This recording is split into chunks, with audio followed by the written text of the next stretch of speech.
Entonces, ¿qué define a un hombre bien masculino? No es el que levanta más peso en el gimnasio, ni el que habla más fuerte en la mesa, ni el que colecciona conquistas para inflar su ego. Un hombre verdaderamente masculino es aquel que ha hecho el viaje de liberar a su hombre salvaje interior, no para convertirse en un animal descontrolado, sino para integrar esa fuerza en su vida con sabiduría. Robert Bly lo plantea como una transformación, el paso de un niño domesticado, dependiente y vacío, a un hombre completo, dueño de sí mismo. Y ese hombre se define por 3 pilares: conexión con su fuerza salvaje, es la energía vital que surge de lo más profundo del cuerpo y del alma, la testosterona, la pasión, la capacidad de actuar sin quedarse paralizado. Un hombre desconectado de su fuerza salvaje vive como un espectador de su propia vida. Uno que la integra, en cambio, se convierte en protagonista, alguien capaz de enfrentar la adversidad con decisión. Luego tenemos la profundidad emocional. La masculinidad auténtica no se esconde detrás de la coraza de la indiferencia. Un hombre bien masculino se atreve a mirar hacia adentro, a reconocer sus heridas, a aceptar sus vulnerabilidades, no porque disfrute del dolor, sino porque entiende que solo enfrentando la oscuridad se alcanza la verdadera fortaleza.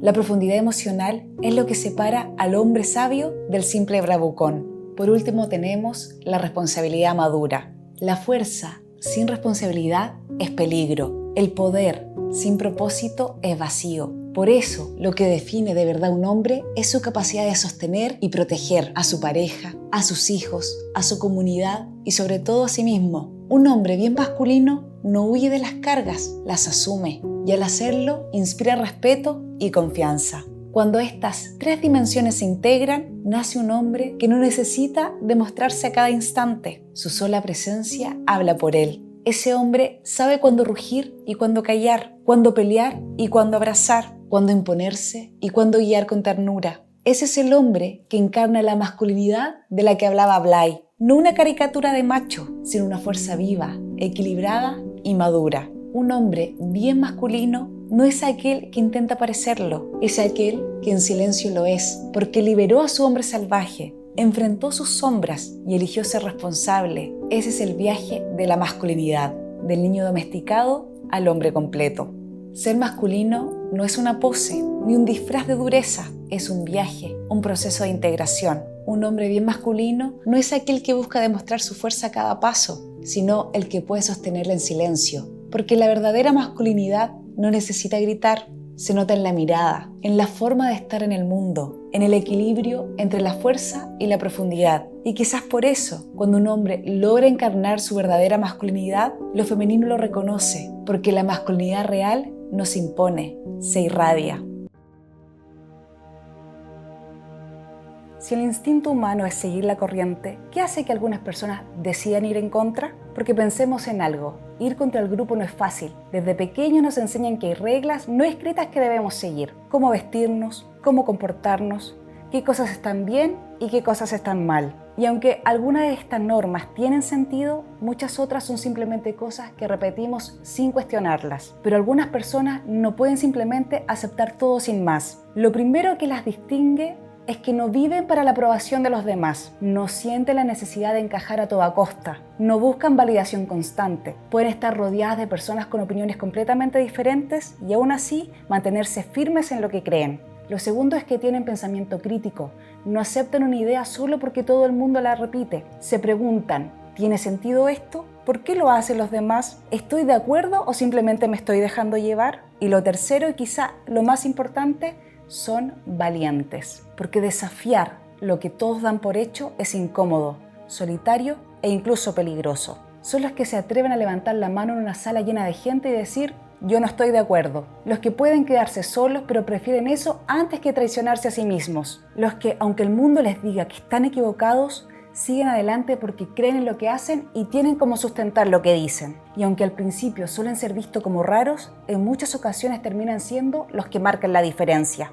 Pero ser diferente no es gratis. A lo largo de la historia, muchas personas que rompieron con la corriente fueron rechazadas, burladas o incluso perseguidas. Algunos murieron sin recibir reconocimiento. Muchos fueron llamados locos antes de que el mundo los llamara genios. La sociedad, aunque dice admirar la individualidad, en el fondo castiga a los que piensan diferente, porque ser diferente es incómodo, hace que otros se cuestionen si han estado siguiendo el camino correcto, y eso no siempre gusta. Pero, si es tan difícil, ¿por qué vale la pena? Porque si todos siguieran la corriente, no habría evolución. Y porque al final del día es mejor ser recordado por ser auténtico que ser olvidado por ser uno más del montón. Romper con la corriente no solo te enfrenta al mundo, sino también a quienes tienes más cerca. Porque cuando decides hacer algo diferente, cuestionar lo que todos dan por hecho o simplemente vivir a tu manera, las primeras personas en ponerte trabas no suelen ser desconocidos, sino tu propio círculo cercano. Tus amigos pueden empezar a mirarte raro, tu familia puede tratar de hacerte cambiar de opinión, en el trabajo pueden verte como el problemático por pensar distinto, y no siempre lo hacen con mala intención. A veces simplemente no entienden por qué querrías alejarte de lo establecido, pero otras veces el problema es otro, la envidia y el menosprecio. Porque cuando alguien cercano toma un camino distinto y le empieza a ir bien, pone en evidencia que el resto también pudo haberlo hecho, pero no se atrevió. Y eso duele. Es más fácil decir, lo tuyo no va a funcionar, que aceptar que tal vez ellos mismos se han conformado con menos de lo que realmente querían. Es más fácil burlarse y minimizar lo que haces que admitir que les incomoda verte avanzar mientras ellos se quedan en el mismo lugar. Y a veces esa incomodidad se convierte en crítica. Te dicen que te crees mejor que los demás, que te has vuelto raro, que algún día te vas a dar cuenta de que estabas equivocado. Pero lo curioso es que si las cosas te salen bien, esas mismas personas que dudaban de ti serán las primeras en decir, siempre supe que lo lograrías. Por eso, si decides romper la corriente, tienes que estar preparado para perder a algunas personas en el camino, porque no todos soportan ver a alguien cercano atreverse a hacer lo que ellos nunca se atrevieron.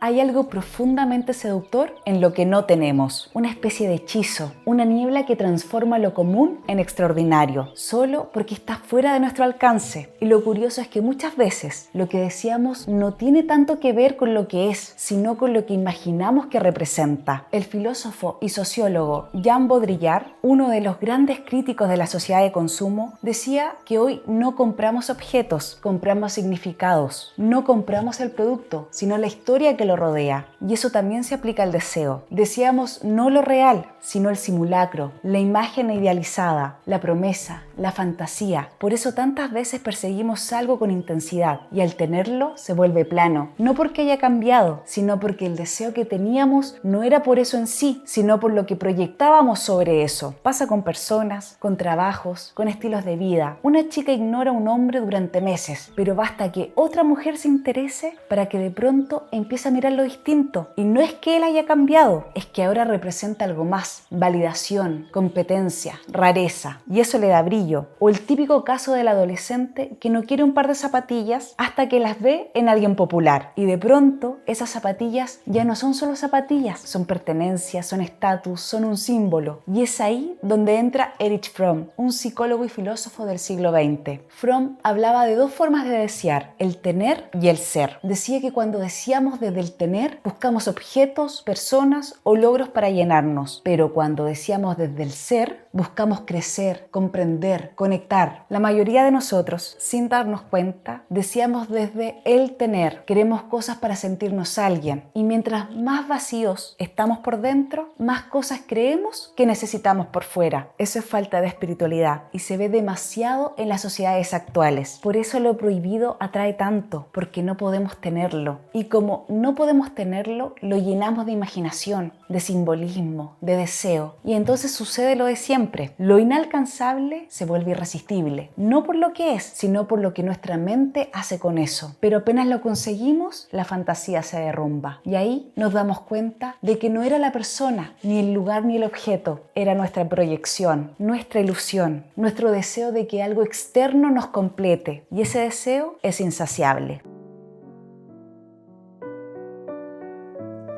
Nada de esto ocurre de manera espontánea. Ningún gran movimiento social en la historia lo ha sido. Y esto no es opinión, es simple observación de los hechos. Detrás de cada marcha, de cada consigna que se convierte en moda cultural, siempre hay financiamiento, organización y estrategia. Aunque muchos digan lo contrario y quieran vivir en una burbuja, lo hemos visto en todas partes. En América Latina, por ejemplo, muchas fundaciones internacionales ligadas a organismos estatales europeos o estadounidenses han financiado programas por la equidad de género, que en la práctica terminan siendo plataformas ideológicas más que soluciones concretas. En Chile, mi país, distintas ONG han recibido fondos millonarios de gobiernos extranjeros bajo el rótulo de fortalecimiento democrático o empoderamiento de la mujer. En Argentina, el movimiento Ni Una Menos fue respaldado desde sus primeras manifestaciones por organismos multilaterales y fundaciones privadas. Y en Estados Unidos, la propia prensa reconoció que gran parte del impulso inicial de Black Lives Matter vino acompañado de donaciones multimillonarias de empresas que buscaban posicionarse políticamente en medio de la crisis social. Esto no significa que toda causa sea ilegítima, ojo, pero sí que el origen nunca es tan espontáneo como nos los quieren vender. Porque cuando divides a la sociedad en bandos, lo que generas no es justicia, sino control. Una sociedad dividida es mucho más fácil de manejar.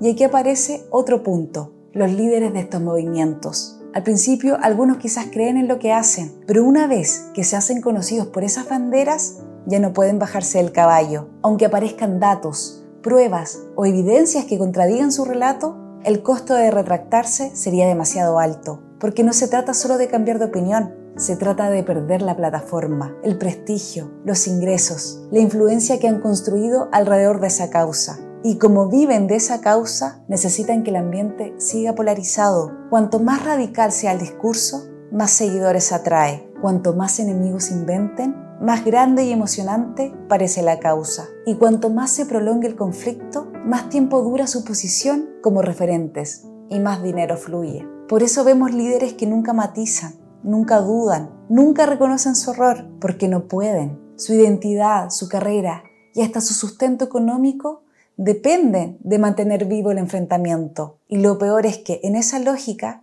la verdad deja de importar. Lo que importa es que el conflicto no se apague.